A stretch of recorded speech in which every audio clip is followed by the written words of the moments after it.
시청자 여러분 안녕하십니까? 유황세프의 요리교실입니다. 요리집에서 요리사가 탁월한 요리 실력을 또 창의력을 가지고 있으면 언젠가는 한번 대박이 납니다. 요리만큼 인간의 감각에 반응하는 게 없지요.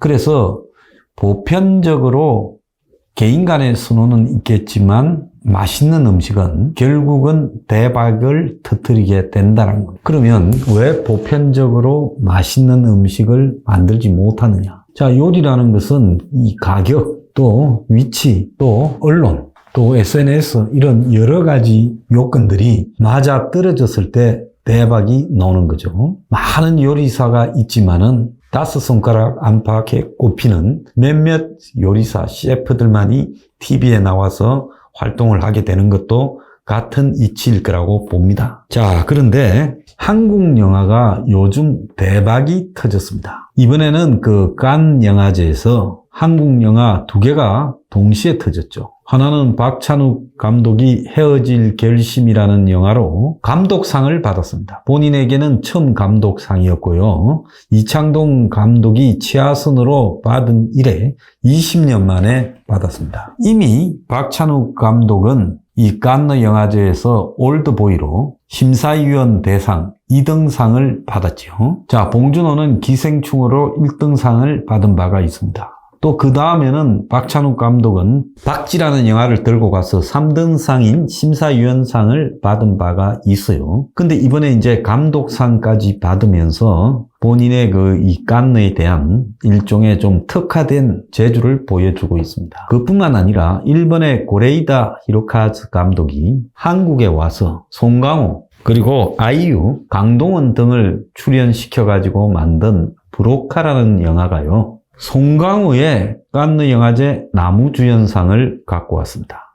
전도연 등이 여우주연상은 받은 적이 있지만 나무주연상은 세계 주요 영화제에서 한국이 처음입니다. 자, 그런데 3년 전에 기생충이 아카데미상 사관왕을 차지하고 칸느 영화제 대상을 받고 또 이번에는 이 박찬욱 감독과 송강호가 감독상과 나무주연상을 칸느에서 받았습니다. 자, 그래서 작년에는 또 한국 영화는 아니지만 윤여정 씨가 재미교포가 미국 자본으로 만드는 미나리라는 영화에서 여우주연상을 수상을 했죠. 그래서 최근에 잇따라 세계 주요 영화제에서 터지고 있는 이 사태를 바라보면요. 한국 영화가 일정하게 폭발 전야에 임계점에 이르렀다라는 그런 평가가 나오는데 저는 사실이라고 보고 있습니다. 왜 한국 영화가 갑자기 이렇게 터져 나오는가? 자, 이 부분에 대해서는 여러 가지 배경이 있겠습니다만은 좀 편견 없이 객관적으로 좀 바라볼 필요가 있다. 저는 그렇게 생각합니다. 사실 그간의 이 한국 영화계가 좌파 일색으로 되어 있고 특히 좌파 정권에서 이 좌파 영화인들을 끼고 굉장히 좀 색깔을 드러냈기 때문에 그런 측면에서 보수 진영에서는 불편하게 보는 시각도 있었지만은 보수보다 한국의 좌파가 우리 사회의 문제를 집어내는 능력에서 탁월했고 그것을 영화로 표현하는 테크닉에서 뛰어났다라는 것은요. 그럼 부러워해야 되고 배워야 되는 문제지 비판으로만 그쳐서는 안 될 문제라고 생각합니다. 그런데 이번에 헤어질 결심이라는 영화와 브로커라는 영화를 보면 그 이전에 만들었던 이 아카데미상이나 이 칸느 영화제 상을 수상했던 센 한국 영화. 과거 올드보이 세지요. 박쥐도 세지요. 또 과거에 박찬욱의 아가씨 같은 영화도 아주 셉니다. 그리고 기생충도 어딘지 모르게 좀 극단적인 표현력이 드러났지요. 근데 저는 아직 헤어질 결심이나 브로커라는 영화를 안 봤지만은 정치색이 완전히 빠져있고 또 폭력이나 섹스가 배제되고 아주 순한 영화를 박찬욱이 만들었다. 과거 박찬욱은 알프레드 히치코크를 존경한다면서 그에 대한 오마주로 영화를 만든다면서도 그의 영화는 히치코크 영화보다 훨씬 셌습니다. 그래서 어딘지 모르게 박찬욱 영화가 좀 불편했던 게 사실이고 기생충을 보고도 좀 불편하게 여겼던 사람들이 많았습니다. 근데 이번에 헤어질 결심이나 이 브로카라는 영화에 담겨 있는 것은 정치 색깔도 아니고 폭력과 섹스도 배제된 그냥 인간의 감정에 관한 이야기 내지는 인간의 보편적 정서에 관한 이야기에 호소했다. 이렇게 볼 수 있어요. 고레다 히로키즈 감독은 2018년에 어느 가족이라는 새로운 가족의 탄생에 관한 영화를 만들므로써 칸네 영화제 1등상인 황금 종려상을 받은 바가 있습니다.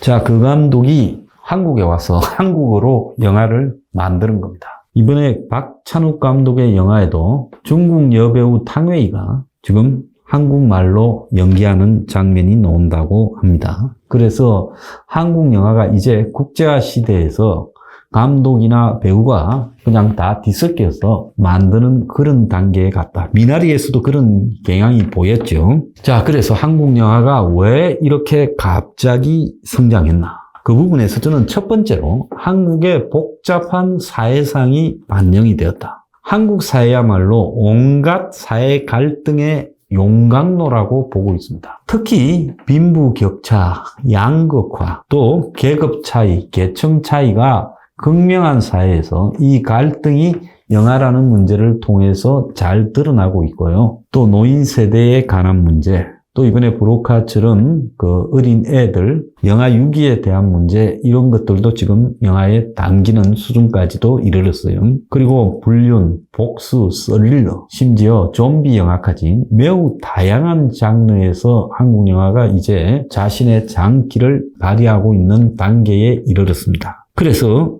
한국 영화가 한국 사회가 안고 있는 다양한 이 사회 갈등을 영화라는 주제 속으로 끄집어내서 과거에는 그것을 극단적으로 표현했지만 이제 매우 자연스럽고 세계적 보편성을 띠게 표현하는 능력을 갖추게 되었다. 자, 그것이 한국 영화가 세계의 보편적 주제로서 등장하게 된 경향성이 있다는 겁니다. 그러니까 외국 사람이 한국 영화를 봐도 한국 영화에서 나타나는 여러 사회 갈등이나 문제들이 이 보편적으로 수용되어진다는 거죠. 또 두 번째로는 국가의 영화 지원 체계가 매우 잘 갖춰졌다라는 부분입니다. 자, 영화계가 전반적으로 좌파 성향을 띠면서요, 영화에 대한 국가적 지원 체계, 즉 각 분야별로 영화인을 육성하는 시스템, 그리고 학교, 독립영화인들을 지원하는 시스템, 이런 것들이 잘 갖추어졌다. 영화진흥원도 있지만은 한예종도 있고 다양한 행태를 통해 가지고 영화라는 산업에 종사할 수 있는 전문성을 가진 인력들이 바치는 폭넓은 공간이 되었다.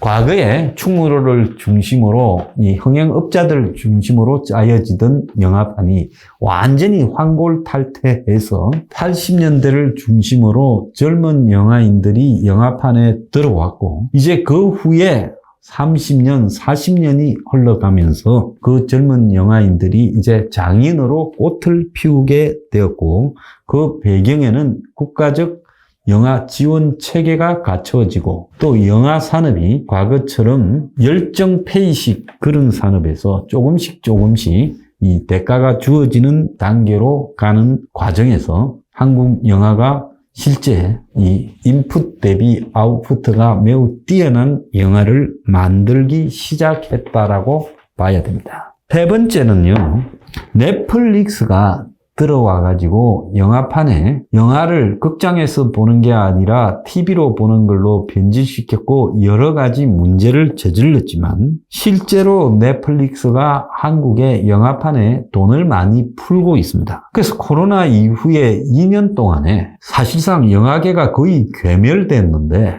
2021년에 넷플릭스가 작년에 5천억을 풀고 15개 컨텐츠를 만들게 했어요. 그리고 이 5천억을 포함해서 지금까지 1조 원을 풀었고, 올해는 25개의 컨텐츠를 한국에서 제작하니 아마 7, 8천억을 풀 걸로 보여지고 있습니다. 그래서 이 오징어 게임의 대성공 이후에 넷플릭스가 한국이 세계에서 히트할 수 있는 보편적 콘텐츠를 만드는 그런 나라로 등장했어요. 아마 넷플릭스가 투자하는 나라 중에 미국 다음으로 한국이 중요한 창작적인 나라가 되어가고 있다라고 봐야 될 것 같습니다. 인도의 영화 시장이 크지만 인도 영화는 보편성에서 많이 떨어지죠. 자, 일본 영화가 한때 전성기가 있었습니다만은 최근에 많이 쇠약해져 가는 부분이 있습니다. 일본 자체가 역동적인 데서 좀 쇠락해가는 사회 분위기와 더불어서 영화의 분위기도 그렇게 되어가죠. 근데 한국 영화는 그러지가 않아요. 미국의 레드 노티스 넷플릭스에 공개한 영화 한 편에만 2천억이 들어갔는데 오징어 게임은 260억을 들여가지고 이 2천억이 된 영화 한 편보다 훨씬 많은 사람들이 보게 만들었다. 한국이 비용 대비 매우 효율적인 국가다. 그래서 넷플릭스가 계속 돈을 풀어오고 있는 것이 코로나 기간에도 한국의 영화 제작 산업이 유지되는데 도움을 준 것도 사실이다. 넷플릭스의 부정적 요소도 많지만은 이런 측면을 간과해서는 안 된다고 보고 있습니다. 그 다음에 한국의 재벌들이요, 이 영화 시장에 뛰어들어서 서포트를 합니다. 특히 CJ, 롯데도 있습니다만은 CJ는 미키리라고 부르는 이미경 씨가 그야말로 투자 공급을 주요 영화에서 많이 맡았어요. 기생충도 실제 이미경의 그 파워가 아니었다면 아카데미상 4개 부분을 수상했을까라는 의문이 있었고요. 이번에 나가서 상을 받은 헤어질 결심이나 브로카 이 두 영화도 이미경이 투자 배급을 맡았고 또 제작 총괄로 이름을 올렸다고 합니다. 그래서 3년 사이에 한국 영화가 주요 상을 3개를 받는 1등상, 감독상, 나무주연상을 받는 업적을 이루어냈다. 이렇게 볼 수 있습니다. 그래서 최근에 한국 영화의 폭발적인 성장 배경에는 오늘 제가 말씀드린 한국 사회의 복잡한 사회상이 영화로 반영시키는데 성공했다. 국가의 지원 시스템이 자리를 잡았다. 세 번째로 넷플릭스의 많은 투자들이 주요했다. 네 번째로는 한국의 재벌 중심의 투자 배급, 제작 총괄이 영향을 끼쳤다. 그래서 한국의 반도체나 전자제품이 순식간에 세계 1, 2위로 뛰어오르듯이 한국 영화도 이제 세계의 상층권의 자리를 잡았다는 겁니다. 오늘의 디저트. 한국 영화 이제 떴다 떴어.